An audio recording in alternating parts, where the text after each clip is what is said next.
Hello and welcome to interest.co.nz. I'm Gareth Vaughan with another in our series of double shot interviews, and I'm joined today by Paul Callow, who's a Deloitte corporate finance partner and energy and infrastructure sector leader. Welcome, Paul, and thanks for coming to interest.co.nz. Paul's joined us today to talk about the events in the wholesale electricity market on Saturday, March the 26th, a day that will live in infamy in that particular market when prices spiked to more than 200 times normal levels during scheduled Transpower maintenance between Auckland and the Waikato.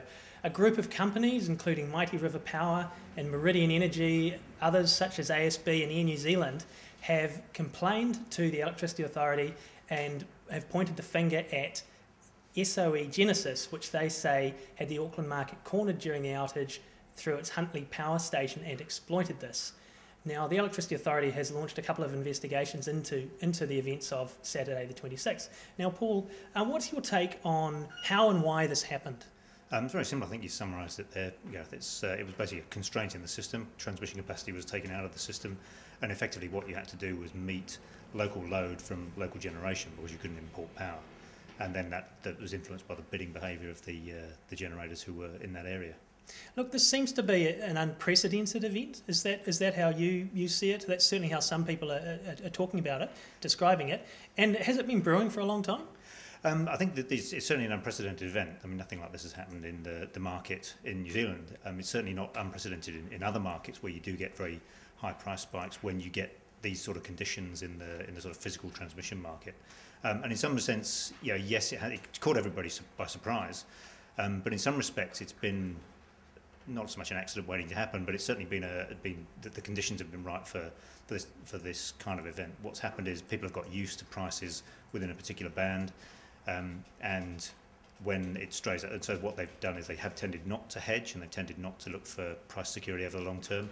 And so when you get a big excursion like this because of an unusual set of circumstances, even though they were well telegraphed, then that kind of catches everybody's surprise and catches them unhedged. Yeah, look, the issue of hedging is an interesting one. I mean, Genesis has come out and said, we offered these guys hedging, they should have taken it. John Key came out and said that the wholesale electricity market isn't liquid or deep enough to allow for hedging. What's your view on this? Should these guys simply have hedged? Were they caught with their pants down, or wasn't it really an option for them? I think kind of everybody's right. I mean, there isn't a particularly liquid hedge market. Genesis is saying they should have hedged. Well, with retrospect, that's an easy thing to say, but why would you hedge against an event which has never happened before? If you've never seen prices that high before, you're not going to go out and pay very high prices for a hedge for that particular period. So that's why I say it kind of caught people by surprise. If this was happening kind of every Friday night through winter when everyone came home and switched the kettle on, which is what used to happen in the market in the UK to a certain extent, then people make sure they're covered for that period. But this was very much a surprise, although it was you could have, I guess in some ways maybe looked at trying to predict it. Now this is, obviously all about the wholesale electricity market, but ultimately does it flow through to consumers? Clearly it flows through to some consumers because some of the complaints of the Electricity Authority are from consumers. And there are sort of two broad groups of consumers in New Zealand. There are residential consumers like you and I at home. We're on fixed price tariffs, so we don't have any exposure to the spot price, so they obviously won't be affected, not immediately anyway.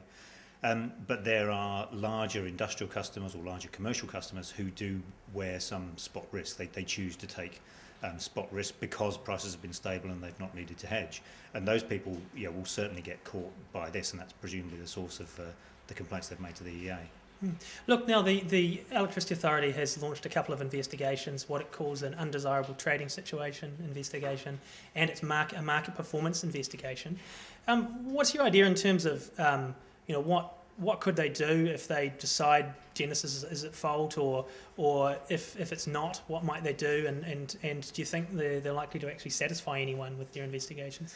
I'm not an expert on the actual workings of the Electricity Authority, but they do have the sanction. They can turn around and actually reset the price, so they can say, well, we're going to reset that price downwards if they believe it was an undesirable trading situation, and they do actually have a definition of that, of what constitutes that. The interesting thing, I guess, from my point of view is if they let the price stand, what behaviours is that going to drive in the market going forward? How are people going to behave differently? And if they choose not to let it stand and actually regulate down, what behaviours will that drive? Yeah, that obviously will be interesting. Now that the Electricity Authority also has some reforms in the pipeline, are these likely to prevent this type of thing from happening again? And if not, what could be done to prevent it? On the face of it, the reforms, well, I assume you're talking about the take-up of AMB sale and the virtual asset swaps and the physical asset swaps. Yeah, there's that, and also they've got some work around hedging that they're looking at, and spot market prices, that type of stuff. They're trying to drive a deeper hedge market. I think none of those on their own would stop something like this happening per se, because what they're actually aimed at achieving something different. Those reforms are aimed at providing participants with the means of managing price risk, and they're also aimed at increasing retail competition, or competition at the domestic retail level. So they're not aimed specifically at preventing this, and on the face of it, they wouldn't actually prevent an event like this if you had similar conditions in the transition market and you had similar behaviour from the market participants.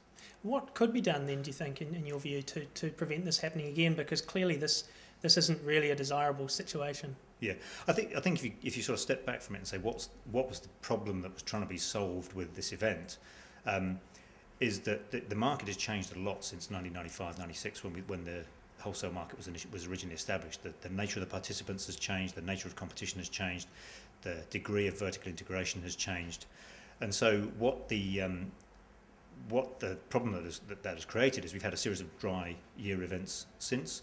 The problem that's created is a need for large amounts of standby capacity to sit behind hydros and renewable sources when